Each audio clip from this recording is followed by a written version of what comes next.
Akkam jirtu kabajamtootaa fi jaallatamtoota hordoftoota qaroo miidiyaa oduu fi odeeffannoowwan keenya qabannee walitti deebineetiin jirra hanga xumuraatti waliin tura. Jiraattonni Oromoo Keeniyaa keessa jiraatan qaamoleen nageenyaa Keeniyaa maqaa oppireeshinii jedhuun dararaa jira jechuun himatan. Mootummaan Keeniyaa kutaalee kaaba biyyattii Marsaabiitii fi Isiyooloo keessatti qaamolee yakkamtoota ittiin jedhu irratti oppireeshinii eegaluu dheengadda beeksisee ture. Oppireeshinii kana geggeessuu akka eegalee kan ibse poolisiin Keeniyaa yommuu ta'u qaamolee irratti xiyyeeffatan waraana bilisummaa Oromoo ABO ta'uu eeraniiru. Haa ta'u malee sababa oppireeshinii kanaatiin miidhamaa kan jiran namoota nagaa ta'uu jiraattonni kutaalee Marsaabiit irraa himaniiru.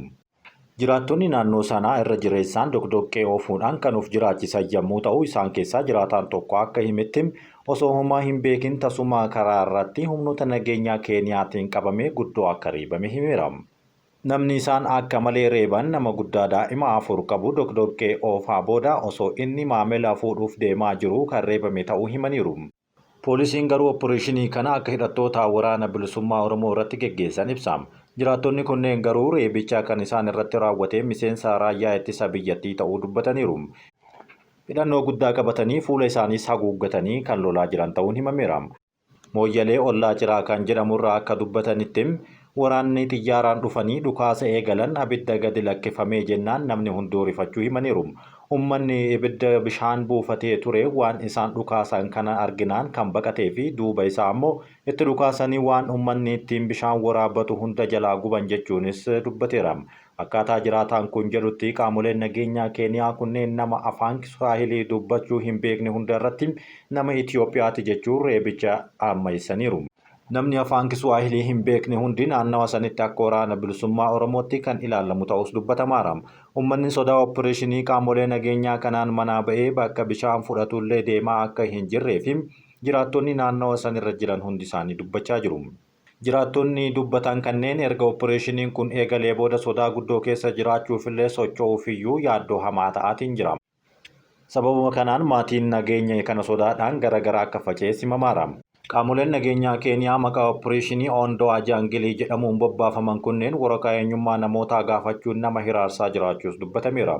Akkuma tasaa nurra gahan namuu jeequmsa kana keessaa waraqaa eenyummaa malee deema isaan gaafatanii dhabnaan ni reebu kunis waraana adda bilisummaa Oromooti jechuudhaan farraju jechuunis jiraattonni himaatiin jiru.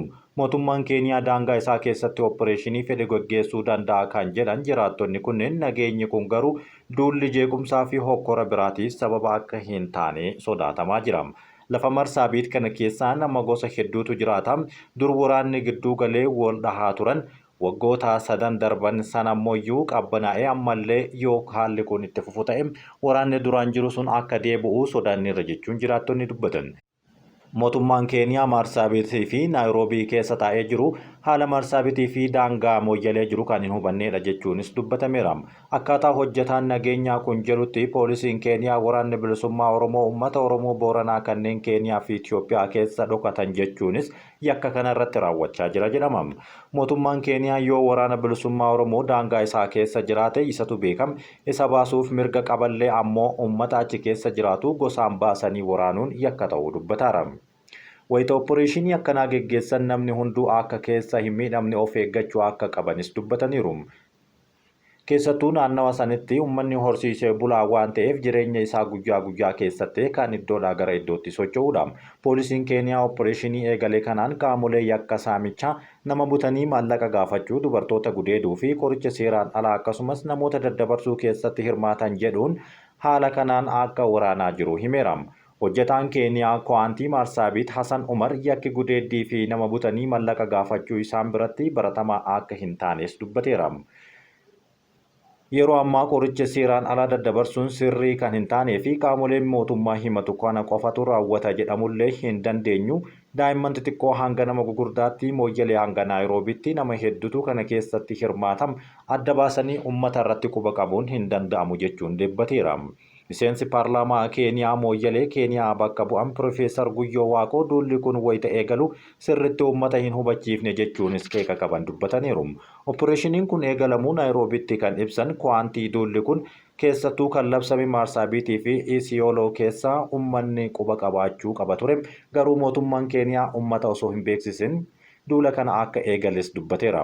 Naayiroobiin maaliif hojii nageenyaa eegalee jechuu hin danda'u kan jedhan miseensi paarlaamaa Piroofeesar Guyyoo Waaqoo amma yoo qaamoleen nageenyaa uummatatti bu'een nageenya kana akkamiin akka gaafatan uummannis sodaataa jiraachuu himeera. Jiraattotaa fi hojjettoonni Keeniyaa hiddi dhaloota isaanii Oromoo Booranaa ta'an yakki kun uummata irratti akka hin raawwatamneef hubachiisaniiru. Pireezidaantii Shimallis Sheekh Haajii Ibraahim Tufaa waliin mari'atan. Pireezidaantiin mootummaa naannoo Oromiyaa obbo Shimallis Abdiisaan pireezidaantii mana maree dhimmoota Islaamummaa waliigalaa Itoophiyaa Sheekh Haajii Ibraahim Tufaa fi hooggantoota ol'aanoo majlisaa waliin dhimmoota garaagaraa irratti mari'atan.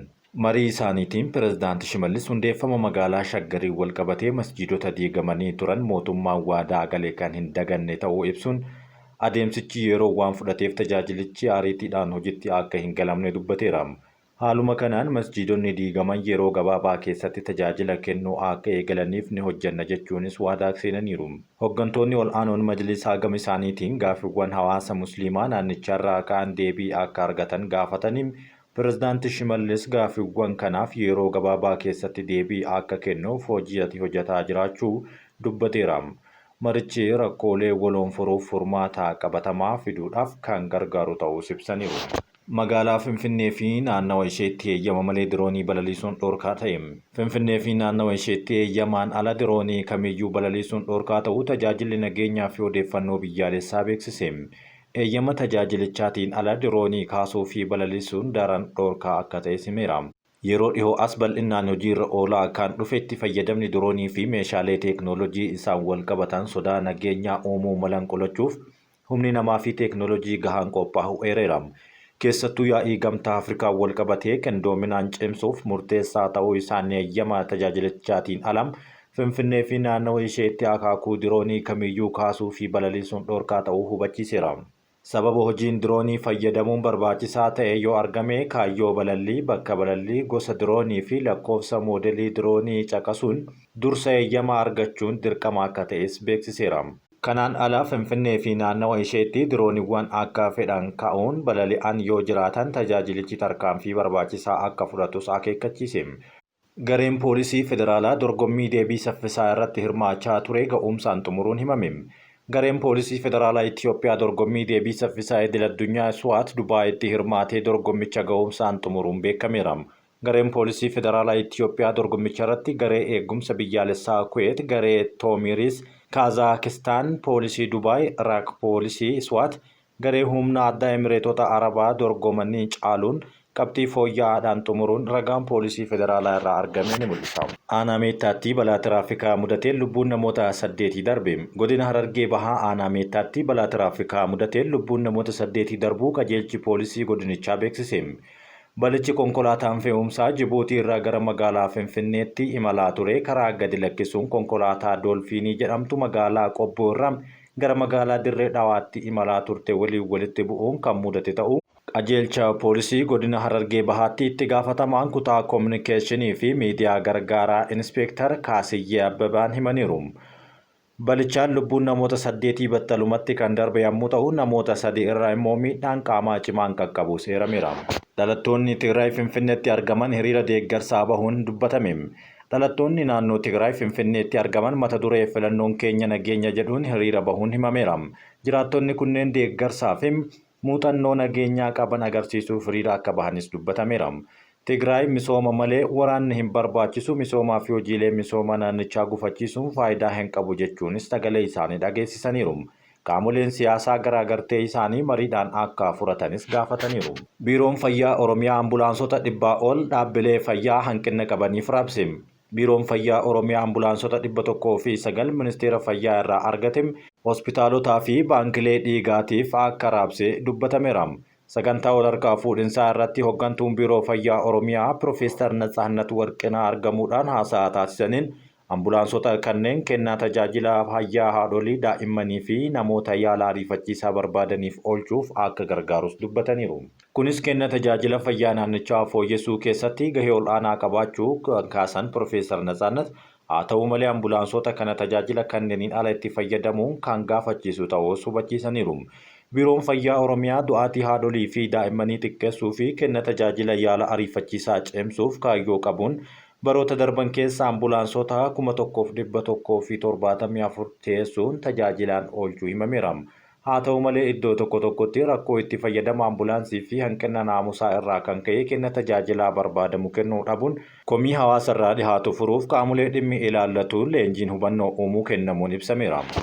Rakkoo nageenyaa qawwee miti kan injifatu siyaasatu injifata jechuun Shimallis Abdiisaa dubbatan. Pireezidaantiin mootummaa naannoo Oromiyaa Shimallis Abdiisaa cabiinsa gama hiyyummaa fi rakkoo nageenyaa jiru furmaata kan dhabe sababa hoggansi miseensaa sochooseem olaantummaa siyaasaa mirkaneessuu dadhabuu isaatiin ta'uu dubbataniiru. Pireezidaanti Shimallis gama raawwii hojii paartii fi mootummaa kaleessa geggeeffame irratti haasaa taasisaniin hanga olaantummaan siyaasaa sadarkaa barbaadameen mirkanaa'utti hojiiwwan yaadaman karaa hiikoo qabuun deemuu akka hin dandeenye ibsaniiru. Rakkoon nageenyaa furuuf siyaasni furtuu ta'uu kan eeran pireezidaantichi rakkoo nageenyaa qawwee miti kan injifatu siyaasatu injifata jechuunis dubbataniiru.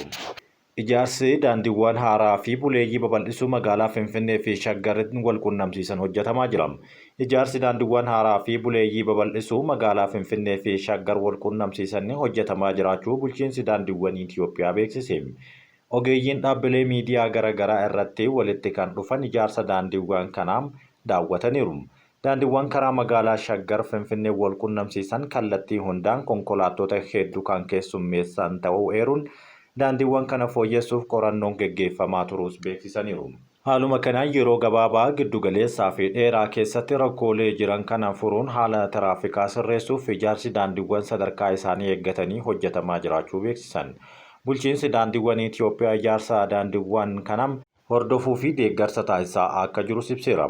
Pirojektoota ijaarsa daandii magaalaa Finfinnee magaalaa Shaggarii wal quunnamsiisan keessaan daandiin Addabaabaayii Xaafoo Laga Daadhii kuraa giddaa tokko ta'uu ijaarsi isaas yeroo dhihootti eegaluu ibsaniiru. Dameen loojistiksii diinagdee biyyaa akka deeggaruu gochuuf xiyyeeffannoon ni hojjanna jedhan. Dameen loojistiksii diinagdee biyyaa akka deeggaruu gochuuf rakkoolee raawwii fi gurmaa'insaa furuuf hojjetamaa akka jiru ministeerri geejjibaa fi loojistiksii Dr. Alamuu Simeen himan. Waltajjii leenjii ministeerichi hoggantootaa fi ogeessota loojistiksii naannolee hundaa fi bulchiinsa magaalota lamaaniif magaalaa Adaamaatti guyyoota lamaaf qopheesse kaleessa galgala xumurameera. Ministeerichi guduunfaa waltajjichaa irratti ibsa kennaniin dameen loojistiksii sababa hanqina bu'uuraalee misoomaa keellaawwan seeraan alaa baay'achuu hanqina to'annoo konkolaattota fe'umsaa fi rakkoolee biroon amma barbaadamu bu'aa qabeessa akka hin taane godhe jechuun dubbate.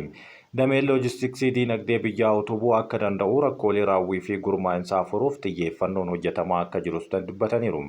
Rakkooleen naannoo biratti argamuun furuuf deeggarsi garaagaraa taasifamaa akka jiru himanii leenjiin kunis qaamolee sosochii kanaa akka to'atan ibseera. Qooda fudhattoonni hundi riiformiiwwan mootummaan taasisu hojiirra oolchuun akka isaan irraa eeggamu hubachiisaniiru. Ministeerichatti deetaan ministeera loojistiksii fi bu'uura misoomaa Deengee Boruun gama isaaniitiin raawwiin loojistiksii akka biyyaatti akka fooyya'u hojiileen hedduun hojjetamaa akka jiran dubbateera.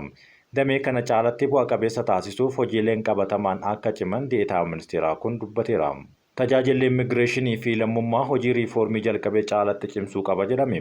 Tajaajilli immigireeshinii fi lammummaa hojii riiformii jalqabee caalatti cimsuu akka qabu mana maree bakka bu'oota uummataatti koreen dhaabbata hariiroo alaa fi dhimmoota nageenyaa hubachiise. Koreen dhaabbataa kun tajaajila immigireeshinii fi lammummaa kana daawwateera. Miseensonni koree dhaabbataa hojii tajaajila maamilootaa keessummeessuu qophii sanada imala haaromsa paaspoortii haaraa fi kenniinsa paaspoortii elektirooniksii ilaalchisuun hojjetamaa jiranis ilaaleera. Walitti qabduun itti aantuun koree dhaabbata hariiroo alaa fi dhimmoota nageenyaa Dr. Fatihii Mahdiin akka jedhanitti hojiilee riiformii dhaabbatichi hojjechaa jiru ilaaluun isaanii dubbataniiru. Tajaajilichi teeknooloojiiwwan ammayyaa hojjechuunii fi hojimaata haaraa diriirsuun hojiilee badaa hir'isuuf hojiin hojjetamaa jiru jajjabeeffamuu qaba jedhan. Tajaajilichi gara fuula duraatti tajaajila si'ataa kennuuf si'aa'innaan xiyyeeffatee hojjechuu fi hojiilee riiformii jalqabaman cimsee itti fufsiisuuf akka hubachiisaniiru. Koreen dhaabbataan kun gama kanaan deeggarsa barbaachisu akka taasisus mirkaneesseera. Daayirektarri ol aanaan tajaajila immigireeshinii fi lammummaa Salaamaawit Daawit gama isaaniitiin tajaajilichi rakkoo walxaxaa keessa turuu keessaa bahuuf riiformii isa barbaachisaa jedhan. Riiformii taasisaniinis bu'aaleen abdachiisaan argamaa akka jiru beeksisan. Caalatti bu'aa qabeessa ta'uuf hojimaata teeknooloojii diriirsuun qaqqabinsa bal'isuun xiyyeeffannoon hojjechaa akka jiru hubataniiru. Haala kanaan maallaqa karaa seeraan alaa boorsaa namoota dhuunfaa keessaa galaa ture kaaznaa mootummaa akka galus dandeessiseera jechuun dubbataniiru. Afrikaan kibbaa Elon Musk Tiraampiin akka irraa dhoorkuuf gaafatte. Afrikaa kibbaa irraa qoqqobbii akka kaa'u beeksisuu hordofee pirezidaantiin Afrikaa kibbaa Cyril Ramaphosa dureessaa addunyaa kan ta'e Elon Muskitti bilbiluun Tiraamp akka irraa tasgabbeessu gaafateera. Afrikaa kibbaa lafa sirnaan alaa warra adiidhaan qabame akkaataa barbaachisummaa isaatti akka irraa fuutuu beeksisuu hordofee Tiraamp Afrikaa kibbaa irraa gara fuulduraatti deeggarsa akka irraa kutuu dilbata darbee beeksisee ture. Kunis Afrikaa kibbaa garee tokko warra adii irratti xiyyeeffachuu lafa irraa fuudhuu jechuun qoqqobbii kaa'uuf itti dhaadatee tureera. Afrikaan kibbaa ammoo bulchiinsi Tiraamp akka hin taane na hubate jechuun Elon Muskitti bilbiluun gaafateera. Dureessi addunyaa fi bulchiinsi Tiraamp keessatti aangoo olaanaa qabu Elon Musk dhaloonni isaa Afrikaa kibbaati jedhama. Pirezidaantiin Afrikaa kibbaa Cyril Ramaphosaanis Elon Muskitti bilbilanii haasofsiisuun isaanii biyya dhalootaa keerra qoqqobbiin gaafa kaa'amu akkamiin caallistaa waan jedhaniin fakkaata jedhama. Elon Musk Tiraamp biratti dhageettii kan qabu fayyadamee seera lafaa Afrikaa kibbaa baastee kaayyoo isaa sirrii akka Tiraamp hubachiisus gaafateera. Dureessi addunyaa hiddi dhaloota isaa Afrikaa kibbaa irraa ta'ee fuula miidiyaa hawaasaa kan isaa X gubbatti Ramaphosaan seera sanyii looguu baaseera jechuunis qeeqee ture. Haa ta'u garuu biiroon pirezidaantii Afrikaa kibbaa pirezidaantii Ramaphosaan Elon Muskitti bilbiluun Afrikaan kibbaa biyya heera mirgi namaa hanqinnii fi walqixxummaan keessatti kabajame qabduu fi kana milkeessuuf kutannoo qabdu mari'achuu beeksifteetti. Ji'oota darbee pirezidaantii Cyril Ramaphosaan haalota tokko keessatti beenyaa malee lafa abbaa qabeenyaa yookaan abbaa qabiyyee harkaa fuudhuu hayyamu mallatteessanii turan. Afrikaa kibbaatti sirni gita bittaa apartaayidii erga xumuramee waggaa 30 ta'uu ammayyuu lafti dhuunfaa harki guddaan warra adii lakkoofsaan muraasaa ta'an akka jiru dubbatama. Kun ammoo abbummaa lafaa irratti falmii hanga yoonaatti ka'aa jirudha. Qabiyyee lafaa irratti riifoormii akka geggeeffamu dababara gita bittaa raawwatameef beenyaan madaalawaa ta'e akka guutuuf yeroo garagaraatti gaafiin mootummaa biyyattiitti akka dhiyaatu himama. Himannaa Tiraamp Afrikaan kibbaa lafa abbootii qabiyyee irraa fuudhaa jirti jedhuuf bulchiinsi Ramaphosa deebii kenneen mootummaan lafaa homaatu namarraa hin fuune jechuun haaleera. Seerri haaraan Afrikaa kibbaa baastee sirrii fedhii uummataa ta'e kan argee fi mootummaan lafa abbaa qabiyyee harkaa beenyaa malee akka fuudhu hayyama. Kunis qabeenya sanarraa abbaan qabiyyee bu'aa isaa buusaa hin jiru yoo ta'ee fi qabeenya uummataarraan balaa geessisu yoo ta'edha jedhameera. Afrikaa kibbaa keessatti dubbiin abbummaa lafaa waggaa 100 oliif gaafii belbeltuu kan ta'eef bulchiinsi gita bittaa warra British seera bara 1913 baaseen mirga qabeenya qabaachuu gurraachotaa ni daangesse. Kunis ammoo warra gurraachaa biratti dheekkamsa kaasuun sirna apartaayidii irratti akka fincilaniif karaa banee ture. Bara 1994tti Neelsan Mandeellaa filannoo dimokiraatawaa gaggeeffameen injifatee pirezidaantii ta'uun ni yaadatama. Haa ta'u malee lafti dhuunfaa guddaan harka warra adii lakkoofsaan xiqqoo ta'aniitti kuftee hangammaatti kan argamtu waan ta'eef ragaan mootummaa bara 2017 baasee akka agarsiisutti lafti qonnaa biyyattii 72 harka warra adii akka jiru kan himudha. Uummata biyyattii keessaa warri adii lakkoofsaan 7.3 qofa kan ta'udha. Kabajamtootaa fi jaallatamtoota hordoftoota keenya oduu namaaf isiniif qopheessinee kan hangammaatti dhaggeeffattanidha waan waliin turtaniif galatooma.